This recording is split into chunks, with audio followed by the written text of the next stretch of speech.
கேள்வி 488 பாருங்க. அச்சா பெருமானி பாருங்க. கேள்வி 488.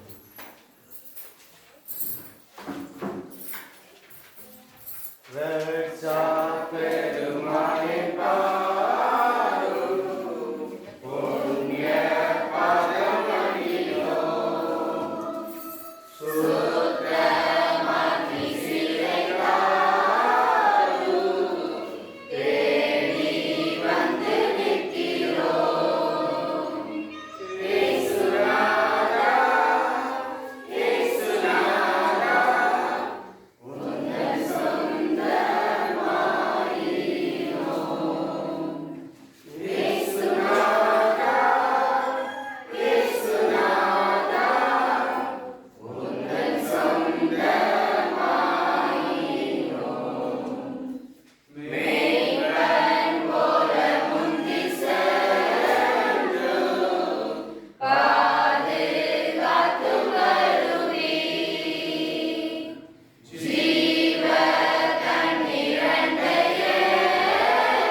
தேவனாய கர்த்தத்தில் உன்னுடைய இதயத்தோடு உன்னுடைய ஆத்மாவோடும் உன்னுடைய மனதோடும் உன்னுடைய பலத்தோடும் கூறுவாய் என்பதே பிரதான கற்பனை. இதுகப்பாய் இருக்கிற என்னா கற்பனை என்னவென்றால் உன்னிடத்தில் அன்பு கூறுவது போல் பிறந்த அன்பு கூறுவாய் என்பதை. இவைகளின் கற்பனை வேறுமில்லை. இவருடைய கற்பனைகள் நியாயமும் உண்மையும் தீர்க்க தரிசனம் அணிக்க இருக்கிறது என்பதே.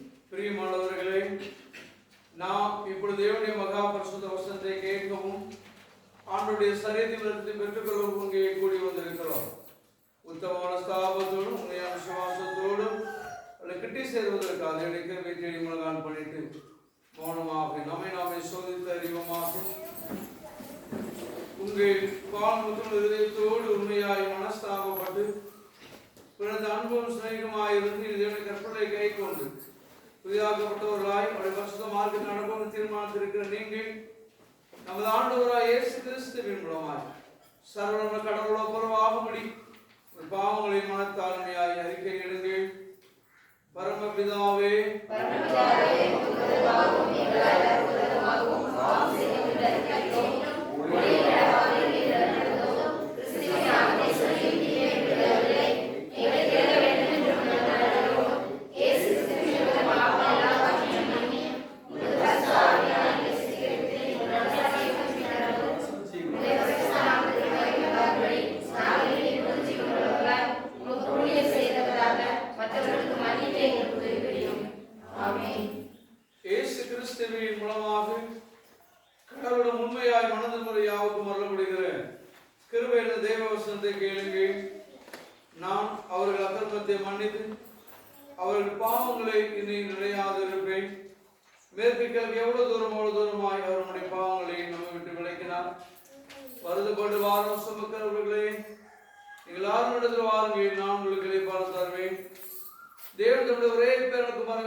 நம்முடைய பரமபிதாவாகிய சர்வவல்லமையுள்ள கடவுள் உத்தம ஸ்தாபனத்துடைய விசுவாசத்தோடு தம்முடைய மனதிரும்பி தம் சகோதர சகல குற்றங்களை மன்னிக்கிற யாவருக்கும் பாவமன்னிப்பு நிச்சயோடு இரக்கமாய் வாக்குத்தத்தம் செய்திருக்கிறார்.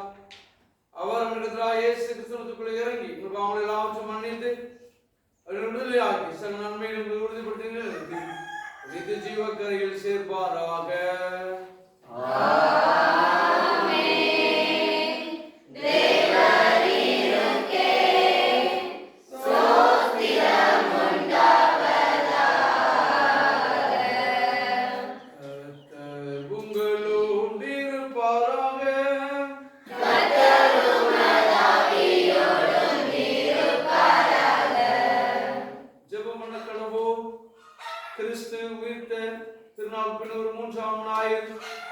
உடன் பயணிக்கும் உயிர்த்த கிறிஸ்து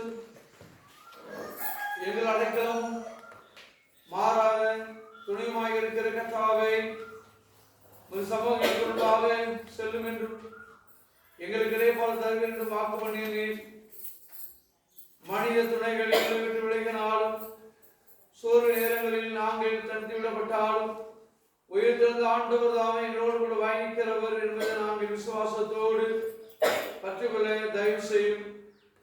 முதி பிரசனமே எங்களுக்கு போதுமானது என்று உணர்ந்து இந்த கடின வழியிலே நாங்கள் வெட்கப்பட்டு போகாதபடி சுத்தமாய் நடக்கவும் முடிவு பறிந்து உறுதியாக இருக்கவும் எங்கள் ஆண்டவர் ரட்சகருமாகிய இயேசு கிறிஸ்து மூலமாய் வேண்டிக் கொள்கிறோம்.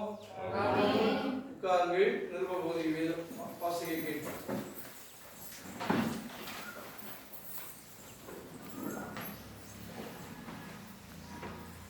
வாசகத்திற்கு நிருபவாக்கியம் அப்போஸ்தலன் பவுல் தீமோத்தேயுக்கு எழுதிய 2ஆம் நிருபம் 4ஆம் அதிகாரம் 1ஆம் வசனங்கள் 11ஆம் வசனம்.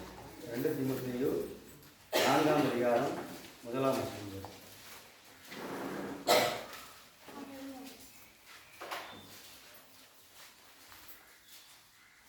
நான் தேவனுக்கு முன்பாகவும் உயிரோடு இருக்கிறவர்களையும் மரித்தவர்களையும் நியாயந்திருக்கப் போகிற கர்த்தராகிய இயேசு கிறிஸ்துவுக்கு முன்பாகவும் அவருடைய பிரசன்னமாவதிலையும் அவருடைய ராஜ்யத்தையும் சாட்சியை கட்டளையிடுகிறாவது சமயம் வாய்த்தாலும் வாய்க்காவிட்டாலும் ஜாக்கிரதையாய் திருவசனத்தை பிரசங்கம் பண்ணு. எல்லா நீடிய சனத்தோடும் உபதேசத்தோடும் கண்டனம் பண்ணி கடிந்து கொண்டு புத்தி சொல்லு. ஏனென்றால் அவர்கள் ஆரோக்கியமான உபதேசத்தை பொறுக்க மனதில்லாமல் செவித்தின உள்ளவர்களாகி தங்கள் சுய இச்சைகளுக்கேற்ற போதகர்களை தங்களுக்கு திரளாய் சேர்த்துக்கொண்டு சத்தியத்துக்கு செவியை விலக்கி கட்டுக்கதைகளுக்கு சாய்ந்து போகும் காலம் வரும். நீயோ எல்லாவற்றிலும் மனத்தெளிவுள்ளவனாயிரு. தீங்கு அனுபவி, சுவிசேஷனுடைய வேலையை செய், உன் ஊழியத்தை நிறைவேற்று. ஏனென்றால் நான் இப்பொழுதே வான வழியாக பார்க்கப்பட்டு போகிறேன். நான் தேகத்தை விட்டு பிரியும் காலம் வந்தது. நல்ல போராட்டத்தை போராடினேன், ஓட்டத்தை முடித்தேன், விசுவாசத்தை காத்து கொண்டேன். இது முதல் நீதியின் பீடம் எனக்காக வைக்கப்பட்டிருக்கிறது. நீதியுள்ள நியாயத்திலே கர்த்தர் அந்நாளிலே அதை எனக்கு தந்தருளுவார். எனக்கு மாத்திரமல்ல, அவர் பிரசன்னமாவதிலே விரும்பும் யாவருக்கும் அதை தந்தருளுவார். நீ சீக்கிரமாய் என்னிடத்தில் வரும்படி ஜாக்கிரதைப்படு. ஏனென்றால் தேமா இப்பிரபஞ்சத்தின் ஆசையை வைத்து என்னை விட்டு பிரிந்து தெசலோனிக்கே பட்டணத்திற்கு போய்விட்டான். கிரெஸ்கா கலாத்தியா நாட்டிற்கும் தீத்து தல்மாத்தியா நாட்டிற்கும் போய்விட்டார்கள். லூக்கா மாத்திரம் என்னோடே இருக்கிறான். மார்க்குவை உன்னோடே கூட்டிக் கொண்டு வா. ஊழியத்தில் அவன் எனக்கு பிரயோஜனம் உள்ளவன் என்பது. இது ஆண்டவரின் திருவார்த்தை.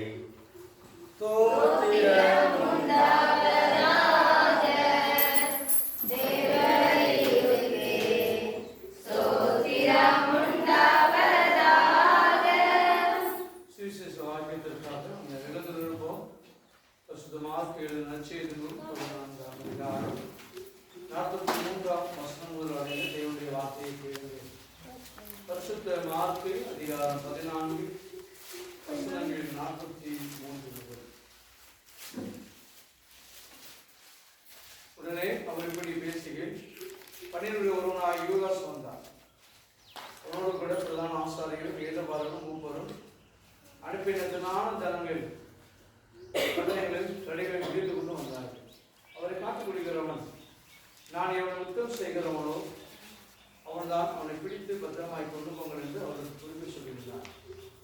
அவன் வந்தவுடனே அவனுடைய சேர்ந்து ரவி என்று சொல்லி அவரை முத்தம் செய்தார். அப்பொழுது அவர்கள் அவர் மேல் கையை போட்டு அவரை பிடித்தார்கள். அவளது கூட இருந்தவர்கள் ஒருவன் கத்தி உருவி பிரதான ஆசன் வேலைக்காரன் காதலை விட்டினான். இயேசு நோக்கி, கல்லணை பிடிக்கிற பிறகு போல நீங்கள் பட்டயங்களையும் தடைகளையும் எடுத்துக்கொண்டு என்னை பிடிக்க வந்தீர்கள். நான் தினந்தோறும் உன் நடுவில் தேவாலயம் உபதேசம் பண்ணி கொண்டிருந்தேன். அப்படி நீங்கள் என்னை பிடிக்கவில்லை. ஆனால் வேத வாய்க்கு நிறைவேற வேண்டியதாக இருக்கிறது என்றார். அப்பொழுது எல்லாரும் அவரை விட்டு ஓடி போனார்கள். ஒரு வாலிபன் ஒரு துப்பட்டியை மாத்திரம் தன்னுமே ஓர்த்து கொண்டு அவன் பின்னே போனான். அவனை பிடித்தார்கள். அவன் தன் துப்பட்டியை போட்டு நிறுவனமாய் அவரை விட்டு ஓடி போனான் என்றார் என்பது. இது ஆண்டவரின் நல்வார்த்தை.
உட்கார்ந்து ஒரு சில அறிவுரை வாசிக்கிறேன்.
திருவண்ணூர் அறிஞரை வாழ்த்துவோம்.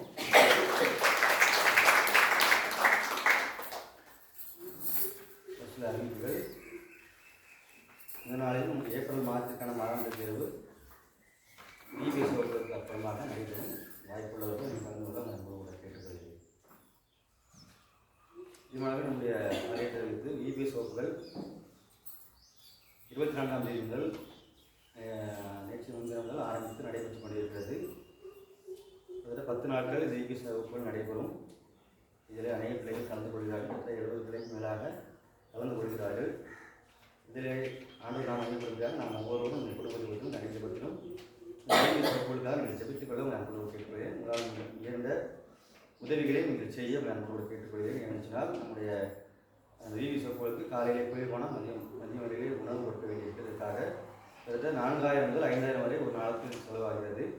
அதற்காக நீங்கள் உங்கள் குடும்பத்தின் மூலமாக நீங்கள் கொடுக்க முன்வரலாம். அதில் ஆண்டவராக ஆசீர்வதிப்பாராக. நம்முடைய EBS வகுப்புகள் நம்முடைய கிராமத்துக்கு முக்கியமான ஒரு காரியம். இந்த கிராமத்தில் நாம் சென்று சுவிசேஷம் அறிவிக்க விட்டாலும் இந்த சிறு பிள்ளைகள் மூலமாக சுவிசேஷம் அறிவிப்பதற்கு ஒரு காரணமாக இருக்கும். அதனால் இதில் நீங்கள் ஆசிரியர்களும் இதில் நீங்கள் அர்ப்பணிப்போடு செயல்பட்டு கொண்டிருக்கிறார்கள். நீங்கள் சபை முறைகள் அர்ப்பணிப்போடு செயல்பட உங்கள் கேட்டுக்கொள்கிறேன். அதேபோல் நம்முடைய செயல் தலைவர் ஐயா மூலமாக இந்த வருடத்திலே புதிதாக நம்முடைய சேகர அளவிலான EBS வகுப்புகளுக்கான போட்டிகள் நடைபெற இருக்கிறது. அதுக்கான தேதிகள் முதலாக அறிவிக்கப்படும். அதற்கான போட்டிகளை மாத்திரம் நான் அறிவிக்கிறேன்.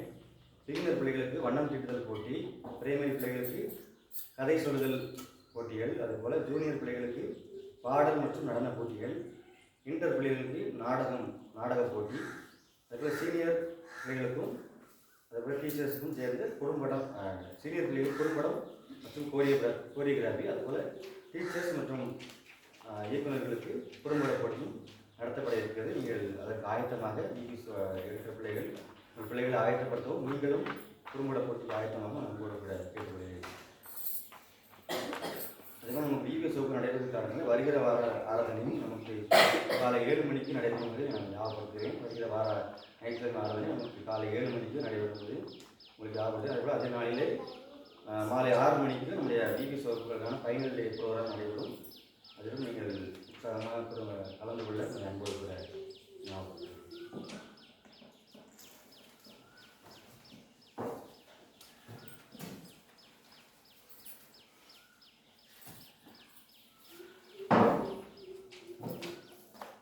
ஆண்டவரும் இரட்சகருமாகிய இயேசு கிறிஸ்துவின் நாமத்தினாலே திருவிழாவில் வந்திருக்க நம்முடைய யாவரையும் அன்புடன் வாழ்த்தி வரவேற்கின்றோம். தேவனுடைய அன்பும் தேவனுடைய இரக்கமும் பூர்ணமாக இருப்பதாக.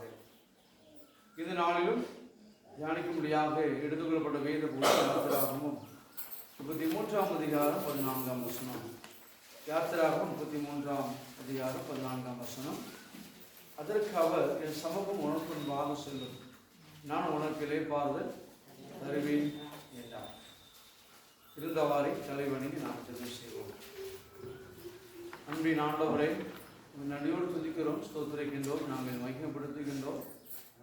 இந்த அருமையான வேளையிலே உடைய வேத வசனங்களை தியானிக்க இருக்கிறோம். உங்களோட பேசும் நிலைப்படும் உடைய கிருபை உடைய வேத வசனத்திற்காக வெளிப்படும். இப்போ இயேசு கிறிஸ்துவின் ஜெபிக்கின்றவனால பிதாவே. கிறிஸ்துவுக்கு பிரியமானவர்களே, இன்றைக்கு திருச்சபையானது தியானிக்கும்படியாக எடுத்துக்கொண்ட தலைப்பானது உடன் பயணிக்கும் உயிர்த்த கிறிஸ்து என்ற தலைப்பை சிந்திக்கும்படியாக கொடுத்திருக்கின்றார்கள். ஆண்டவராய் இயேசு கிறிஸ்து இந்த உலகத்திலே வந்து மனிதனோடு மனிதனாக வாழ்ந்தார். மனிதனுக்கு அநேக நன்மைகளை செய்தார், அற்புதங்களை செய்தார். பொறாமை நிமித்தமாக அவரை சிலுவையில் அறைந்தார்கள். அதோடு வாழ்க்கை முடிந்தது என்ற ஒரு பயத்தோடு கலக்கத்தோடு இருந்த அவருடைய பிள்ளைகளுக்கு நான் உங்களோடு பயணிக்கின்றவராய் உயிரோடு இருக்கிறேன் என்பதை அவர் காண்பித்தார். அதை குறித்து தான் இன்றும் இந்த உலகம் என்பது நாம் பயணிக்கின்ற ஒரு கடல் பயணம் போன்று. இந்த உலகத்திலே நாம் பயணிக்கும் போது நமக்கு பல போராட்டங்கள், பல பிரச்சனை, சில சமயத்தில் சோர்வுகள் வருவது உண்டு. அதில் நாம் சோர்ந்து போய்விடுகின்றோம். ஆனால் நான் உங்களோடு கூட இருக்கிறேன் என்பதை ஆண்டவர் காண்பிக்கின்றார் என்ற இந்த தலைப்பின் மூலமாக நாம் அறிந்து கொள்ள முடியும். முதலாவது, உயிர்த்த ஆண்டவர் பயம் நீக்கும்படி நம்மோடு கூட பயணிக்கின்றார். உயிர்த்த ஆண்டவர் நம்முடைய வாழ்க்கையிலே பயத்தை நீக்கும்படி நம்மோடு கூட பயணிக்கின்றார். பிரியமானவர்களே, ஒரு 2 சிறுவர்கள் மிகவும் ஏழ்மையான ஒரு சிறுவர்கள், மிகவும் ஏழ்மையானவர்கள். அந்த சிறுவர்கள் படித்து முடிக்கின்றார்கள், பள்ளி பருவம் முடிந்து கல்லூரிக்கு போகின்றார்கள். கல்லூரிக்கு போகும்போதெல்லாம் அவருடைய பயணத்திலே பல பயங்கள், எதிர்காலத்தை குறித்து பயம். ஏனென்று சொன்னால் உடை உடுத்துவதற்கு கூட சரியான உடை இல்லை. அவரோடு படிக்கின்ற மாணவர்கள் மிகவும் பணக்காரர்கள். அதை பார்க்கும்போது ஒரு பயம், அவருடைய பெற்றோருக்கு பயம், என் பிள்ளைகள் எதிர்காலம் எப்படி இருக்குமோ என்று பயம். ஆனால் அவர் கிறிஸ்தவரா இருந்தபடியினாலே அந்த பயணத்தில் கடவுளை விசுவாசிக்க ஆரம்பித்தார்கள். இவர்கள் கல்லூரிக்கு போகும் வழியில் தான் ஒரு பக்கம் எஸ்பி ஆபீஸ், ஒரு பக்கம் கலெக்டர் ஆபீஸ். இந்த சிறுவர்கள் 2 பேருமே அதுல முக்கியமான ஒரு ஏழை மாணவன் அந்த எஸ்பி ஆபீஸை பார்த்து கொண்டே இருப்பான். அதிலே ஒரு பெரிய மனிதர் போவார், இறங்குவார், பெரிய மீசை வச்சிருப்பார், இந்த ஹார்ன் லைட்ல இறங்குவார். இதெல்லாம் பார்க்கும்போது அவன் மனதுக்குள் இதே இடத்துல வர வேண்டும் என்ற எண்ணம் வந்து கொண்டிருந்தது. ஆனால் என்னால் வர முடியுமா என்ற சிந்தை இருந்தது. ஆனால் தன்னுடைய காரியத்தை குறித்து பெற்றோர் சொன்ன பிரகாரம் ஜெபித்து அவர் கல்லூரிக்கு போய் வருவதும் அதை எப்பொழுதும் பார்த்து கொண்டே செல்வாராம். ஒரு நாள் இந்த 2 மாணவர்கள் இந்த இடத்துல 2 பார்த்து கொண்டிருக்கின்றார்கள். எஸ்பி ஆபீஸை கடந்து போகும்போது அங்க ஒரு மனிதர் அவர் அந்த வாலிபர்களை மறைக்கின்றார். நீ கல்லூரிக்கு போக முடியாது, நீ யார் ஓயாமல் ஆபீஸை பார்த்துட்டு இருக்க, உனக்கு என்ன பிரச்சனை என்று மீசை வைத்து கொண்டு அந்த வாகனத்திலிருந்து இறங்கின அந்த மனிதர் அந்த வாலிபனை பார்த்து மிரட்டினார். அப்போ அந்த வாலிபன் சொன்னா, ஐயா நான் உங்களை போல மாற வேண்டும், என்ன செய்ய வேண்டும்? அவர் சொன்னாராம் ஆச்சரியப்பட்டு, என்னை போல மாற வேண்டுமா? நல்லா படி, நல்லா ஸ்போர்ட்ஸ்ல விளையாடு, நீ வந்து விடலாம், அவ்வளவுதான். அதே நோக்கத்தோடு தன் எதிர்காலத்தின் பயத்தை போக்குவதற்கு எவ்வளவு பயம் வருதோ அப்பொழுதுதான் தன்னுடைய வாழ்க்கையை குறித்து கவனமாய் ஆண்டவரை ஜெபிக்க ஆரம்பித்தானாம். பெற்றோரும் அவனுக்காக ஜெபிக்கின்றார்கள். ஜெபித்துக் கொண்டே இருக்கின்றார்கள். நல்லா விளையாடுறான், கிரவுண்ட் போய் விளையாடுறான். ஒரு நாள் அவனுடைய வாழ்க்கையை வெற்றி பெறுகின்றான். அவன் சொல்லுகின்றான், எதிர்காலத்தோடு பயத்தோடு இருந்த அந்த பயம் என்னோடு ஜீவிக்க ஆண்டவர் மூலமாக நீக்கி என் தாயோடு கூட நான் எந்த இடத்துல கண்ணீரோடு நின்று இதே போல மாற வேண்டுமே, இந்த வீட்டில் குடியேற வேண்டுமே என்று நான் கனவு நினைத்தனோ ஜெபித்தேனோ, அதே இடத்தில் என் தாயோடு, ஏழை தாயோடு அந்த ஹால் வைத்த கார்ல நாங்கள் போய் இறங்கினேன். அல்லேலூயா. ஆனால் என்னுடைய ஃப்ரெண்டு என்ன ஆனா தெரியாது. 2 வருஷம் தான் கோயிலுக்கு போவோம், நல்லா ஜெபம் பண்ணுவோம். அவனுடைய பெற்றோர் என்னை விட்டு தூரமா இருந்தார்கள், தெரியாது. ஒரு வேலைக்காக அவங்களுடைய கலெக்டர் ஆபீஸுக்கு போகின்றேன். கலெக்டரை பார்க்க போகின்றேன். என் நண்பன் கலெக்டராக உட்கார்ந்து கொண்டு இருந்தான். 2 பேரும் கெட்டி பிடித்து அழுதோம். அதே எந்த கோயில ஜெபம் அதே கை கொடுத்து போய் கடவுளுக்கு நன்றி செலுத்தி வந்தோம். பிரியமானவர்களே, இதைதான் யாத்திராகத்தில் வாசிக்கும் போது இஸ்ரவேல் ஜனங்கள் ஆண்டவர் வாக்கு கொடுத்தார், எதிர்காலத்தை குறித்து வாக்கு கொடுத்தார். பாலும் தேனும் ஓடுகின்ற கானான் தேசத்தை கொடுப்பேன் என்று சொல்லி. ஆனால் கடந்து போகக்கூடிய பாதை கடினமான பாதை. ஒரு நான் எதிர்காலத்தை நோக்கி பயணிக்கும் போது நான் நினைக்கின்ற காரியங்களை பெற்றுக் கொள்வதற்கு நான் செய்கின்ற பயணம் லெகு அல்ல, கடினமான பாதை தான். அந்த 2 ஏழை மாணவர்கள் சொன்ன சாட்சி அதுதான். நான் பயணிக்கின்ற என் வாழ்க்கையில் எதிர்காலத்தை குறித்து இப்படிதான் வாழ வேண்டும் நினைத்தேன். நான் பயணித்த பாதை கடினமான பாதை. ஆனால் ஆண்டவர் என்னோடு கூட வந்தார். அதேதான் இஸ்ரவேல் ஜனங்கள் மத்தியிலே மோசே ஜெபிக்கின்றார், ஆண்டவரே இது உம்முடைய ஜனம், உம்முடைய ஜனம். நீ சொன்ன வாக்குத்தத்தை பெறுவதற்கு இந்த ஜனத்தை அழைத்து கொண்டு போக வேண்டும் என்று சொல்லி, நீ வணங்கா காலத்து ஜனங்கள் என்று சொன்ன, என்ன செய்யணும், பயமா இருக்கு, எப்படி கூட்டிட்டு போவேன்? ஆண்டவர் சொன்ன, என் சமூகம் உனக்கு என்பதாக செல்லும். பிரியமானவர்களே, பய நீக்கும்படி கடவுள் நம்மோடு கூட பயணிக்கின்றார் என்பதை மறக்க வேண்டாம்.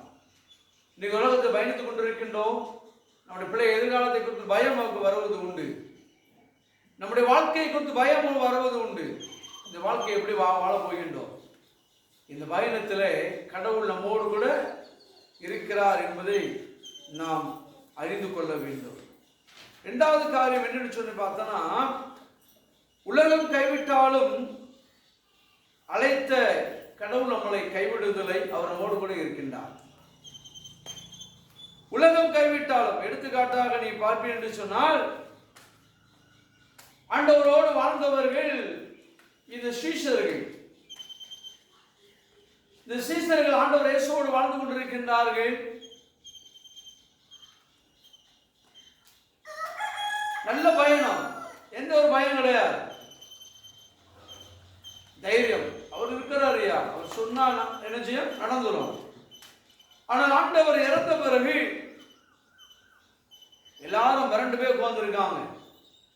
என்ன செய்ய? அவர் நம்மோடு கூட இருந்தார், யாரும் நம்மளை கை வைக்கல. இவன் சிலர் அறிஞ்சு கொண்டுட்டாங்க.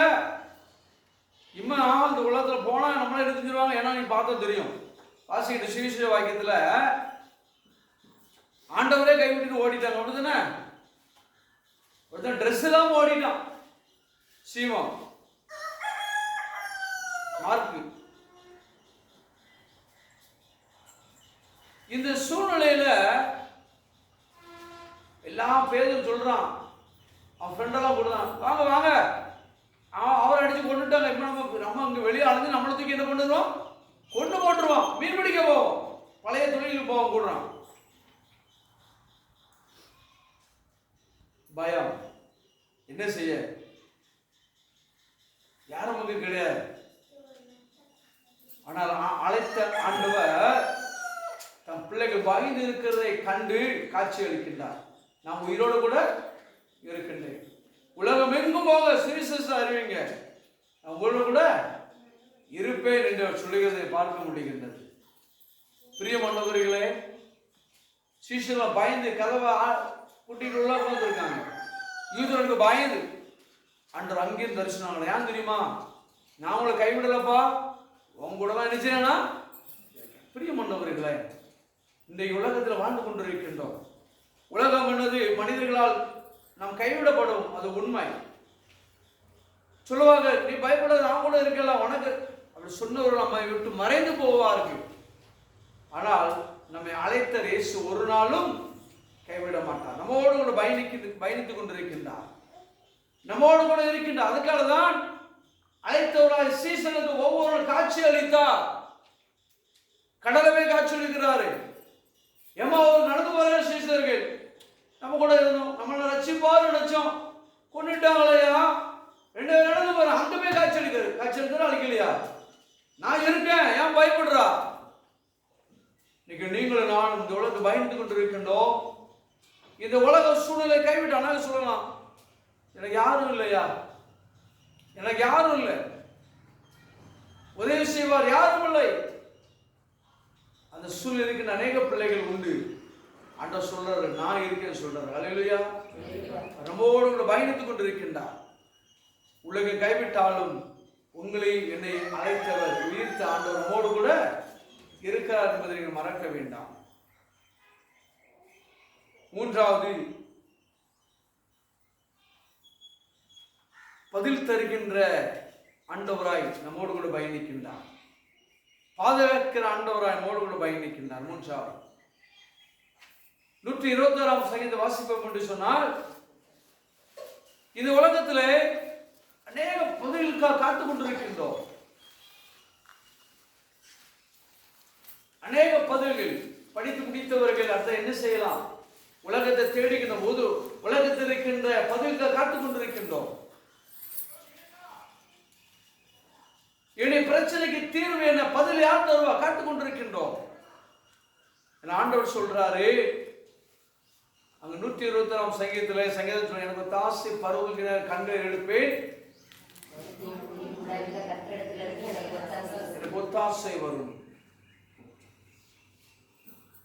உயிர்த்த ஆண்டவர் நம்மோடு கூட இருக்கிறார் மாத்திரமல்ல, நாம் கூப்பிடுகிற ஒவ்வொரு கூப்பிடுகளுக்கும் தகுந்த பதிலை கொடுக்கிற ஆண்டவராய் அவர் இருக்கின்றார். தகுந்த பதிலை கொடுக்கிற ஆண்டவராய் இருந்து கொண்டிருக்கின்றார். மனிதரை கூப்பிடலாம், ஐயா எனக்கு பதில் சொல்ல முடியுமா, நான் என்ன செய்யணும் தெரியல. அவங்க சொல்லுவாங்க, அதுக்குப்பா முடியாது, அவ்வளவுதான், வாழ்க்கை முடிஞ்சு என்ன செய்யறது தெரியலையே சொல்லுவாங்க, சொல்ல மாட்டாங்களா? நம்முடைய ஆண்டவர் அப்படிப்பட்ட தெய்வம் அல்ல. நீங்க எந்த சூழ்நிலை கேட்டாலும் தகுந்த பதிலை ஆண்டவர் நமக்கு என்ன செய்வார், அனுப்புவார். கேட்ட கேள்விக்கு எதிர்பார்ப்பு காத்திருக்கின்ற வார்த்தைக்கு அவர் பதில் கொடுக்கிற கர்த்தராய் அவர் இருந்து கொண்டிருக்கின்றார். அதோடு மாத்திரமல்ல, ஒரு பாதுகாக்கிற ஆண்டவராய் இருக்கின்றார். நீங்க அதே 126 சங்கீதத்தை வாசித்து பார்த்தீங்கன்னா, அவர் உறங்குவதும் இல்லை தூங்குவதும் இல்லை. ஏன்?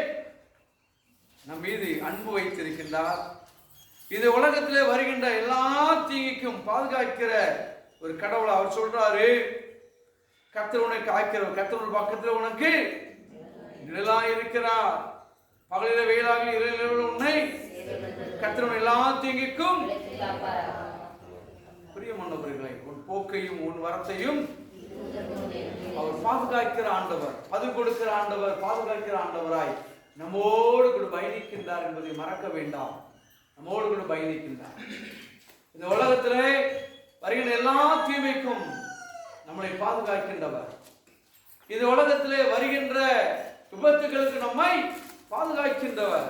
ஒரு சேதமும் நம்மை அணுகாதையே அவர் உயிரோடு இருந்து நம்மோடு கூட பயணித்துக் கொண்டிருக்கின்றார். பிரியமானவர்களே, உயிரோடு ஆண்டவர் நம்முடைய வாழ்க்கையில் என்ன செய்து கொண்டிருக்கின்றார், பயம் நீக்கும்படி நம்மோடு கூட பயணிக்கின்றார். கைவிடாத நேசராய் நம்மோடு கூட பயணிக்கின்றார். பதில் தருகின்றவராயும் பாதுகாக்கின்ற ஆண்டவராய் நம்மோடு கூட பயணிக்கின்றார். அந்த ஆண்டவரை நோக்கி பார்ப்போம். நம்மோடு கூட பயணித்து எல்லாவற்றிலும் கர்த்தர் துணை வழிநடத்துவாராக. ஆமென்.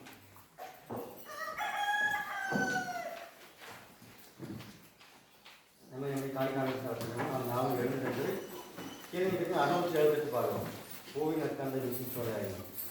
ಕೇಳಿದ್ರೆ 670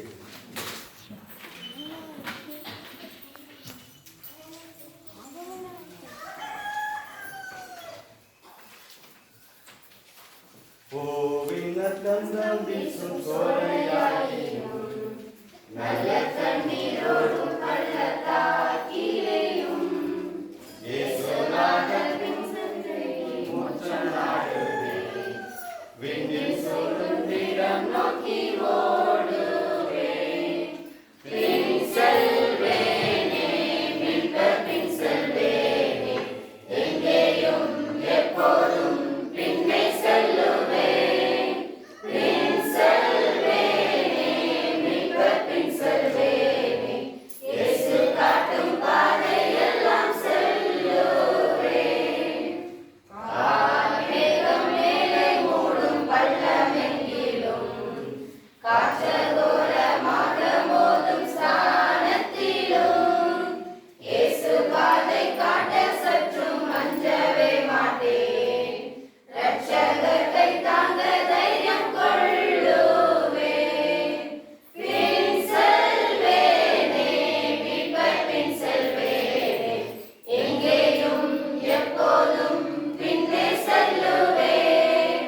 பின் செல்வேனே மீட்பர் பின் செல்வேனே இயேசு காட்டும் பாதையெல்லாம் செல்லுவேன். நாள்தோறும் இயேசுநாதர் கிட்டி சேருவேன். மேடானாலும் காடானாலும் பின்னி செல்லுவேன். மீட்பர் என்னை மோசமின்றி சுகமே காப்பார். என்னில் தாசரோடு சேர்ந்து வாழ்விப்பார். பின் செல்வேனே மீட்பர் பின் செல்வேனே எங்கேயும் எப்போதும் பின்னே செல்லுவேன். பின் செல்வேனே மீட்பர் பின் செல்வேனே இயேசு காட்டும் பாதையெல்லாம் செல்லுவேன். நம் நின்றவாறே நம்முடைய காணிக்கையுமான அர்ப்பணிப்போம். அன்பின் ஆண்டவரே, நன்றியோடு துதிக்கிறோம், ஸ்தோத்திரிக்கின்றோம், நாங்கள் மிகப்படுத்துகின்றோம். தர்மையான வேளையிலே உடைய பிள்ளைகள் வண்டி செலுத்துவனமாய் உள்ள ஆழத்திலிருந்து உங்கள் காணிக்கப்படுத்திருக்கின்றார்கள். ஏற்றுக்கொள்ளும் ஆசீர்வதி அதுபோல எங்களையும் அர்ப்பணிக்கின்றோம். படுத்த காணிக்கை உண்மையும் நாம் மயமிக்கின்று வளமையிலிருந்து பயன்படுத்த வேண்டும். பிரேசத்தில் சொல்லுகின்ற நல்ல பிதாவே, ஜெபம் பண்ண கடவுளும் அவர்கள் காட்டி கொடுக்கப்பட்ட ராத்திரியில அப்பத்தை எடுத்து ஸ்தோத்திரம் பண்ணி அதை பெற்று சீஷன் கொடுத்து நீங்க வாங்கி புசியுங்க, இது உங்களுக்காக கொடுக்கப்படுகிற சரீரம், என்னை நினைக்கூறுவது செய்யுங்கள் என்றார். அப்படி போதனை பண்ணின பின்பு அவர் பாத்திரத்தை எடுத்து ஸ்தோத்திரம் பண்ணி அவள் கொடுத்து நீங்களாவது பாவம் பண்ணுங்க, இது பாவம் பண்ணிக்கொண்டாகும் உங்களுக்காகவும் அநேக சத்தப்படி புதிய உடன்படிக்கை உரைத்தார். இதை பானம் பண்ணும் பொழுதுதான் நினைவு செய்கின்ற திருவள்ளம் பற்றினா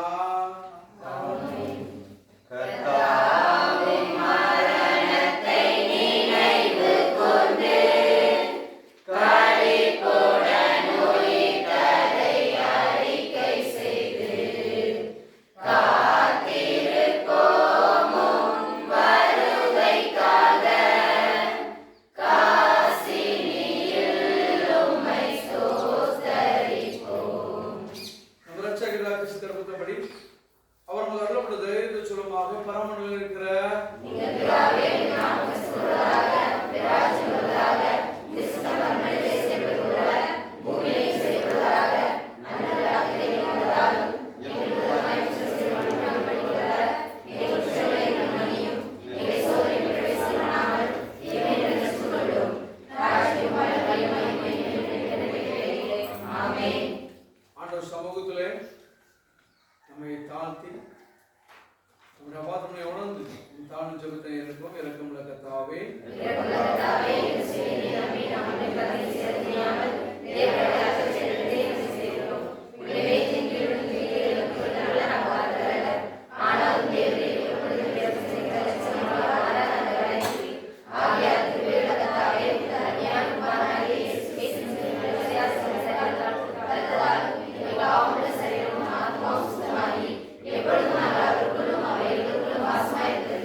ஜெபம் செய்வோம். கிறிஸ்துவின் சரீரமும் ரத்தம் சாய்க்கிற வந்து விசுவாசம் பெற்றுக்கொள்ளும் ஸ்தோத்திரம் சொல்றோம். என் ஆத்மாவே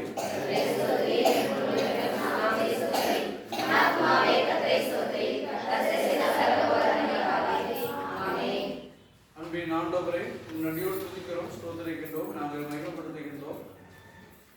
தர்மையான பசுத்தமான திருந்த ஆராதனைகளை பங்கு பெற்றிருக்கின்ற உங்களுடைய பிள்ளைகள் ஒவ்வொருவரையும் ஆசீர்வதிங்க. இடம் கூட இருக்கட்டும், பலப்படுத்தும், பலவீனத்தை எடுத்து போடும். உங்களுடைய பிரசனம் கூட இருக்கட்டும். திருச்செல்வ செய்கின்ற வேலைகள், பணிகள், வியாபாரங்கள், தொழில்கள் ஒவ்வொன்றையும் ஆசீர்வதிப்பதாக.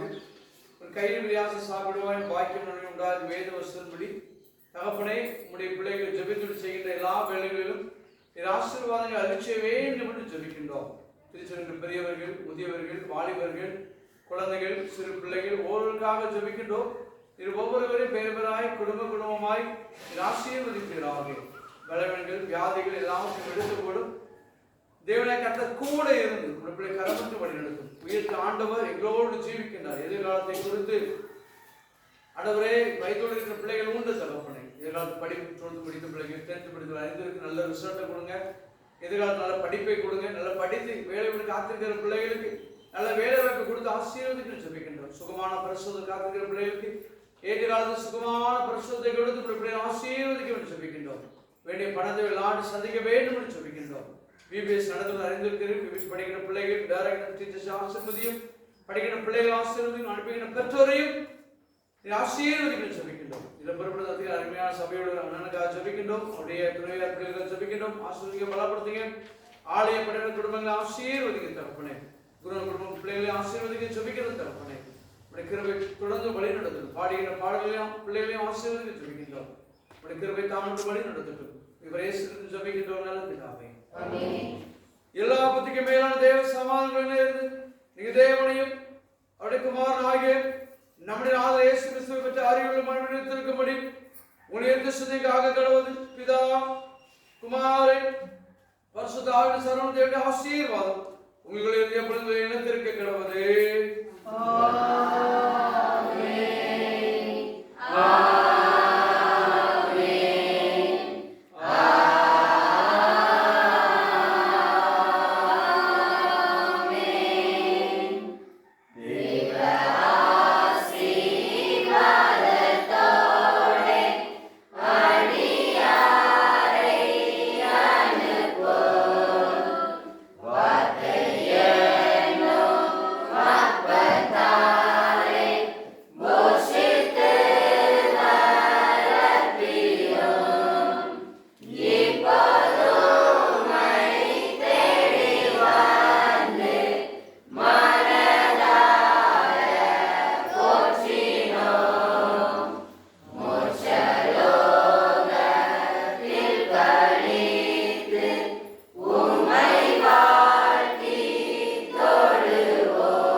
இருப்பதாக. கர்த்தர் இருப்பாராக. தேவ சமாதானத்துடன்